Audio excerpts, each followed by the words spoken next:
welcome to the Deep Dive.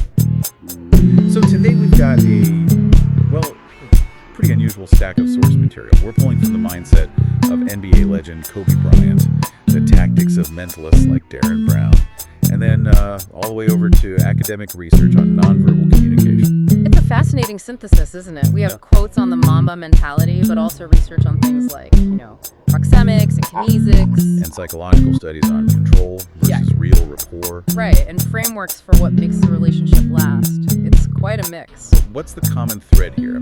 What do Kobe Bryant, a stage illusionist, and trying to have a successful first date, what do they all have in common? Well, it really comes down to the mastery of subtle moves and intentional influence. Okay, so that's our mission for this deep dive. We're going to unpack this to give you the tools to see the difference between a genuine connection, something built on a shared reality, and calculated control, the kind that's built on psychological misdirection. You need to understand the playbook to avoid being played.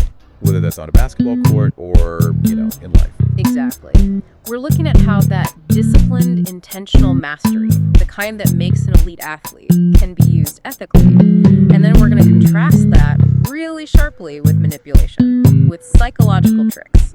And we have to start with that code of personal power. Okay, let's start there. Let's begin with Kobe Bryant's Mamba mentality.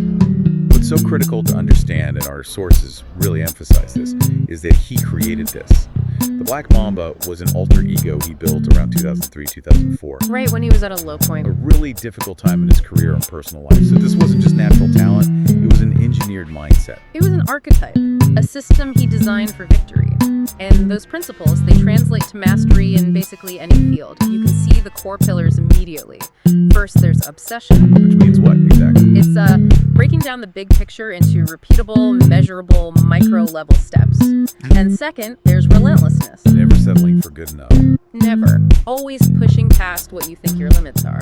It's the difference between doing the reps and doing the right reps, and then coming back tomorrow and doing them all over again. Okay, what else? The final pillars are resiliency, seeing failure as feedback, not an endpoint, and fearlessness. So having the courage to embrace a challenge and, ignore that paralyzing fear of failure, it's total commitment. But here's where I want to push on this a bit. The Mamba mentality is aggressive. It's about crushing the competition, a win-at-all-costs mindset. So if that's our source of mastery, how do we apply that ethically to a partnership, where the goal isn't conquest, it's, cooperation? That is the right question. And the application isn't about using that mentality against your partner. It's about applying that same intentionality for the partnership. You shift from crushing the competition to mastering yourself and mastering the dynamic. Okay.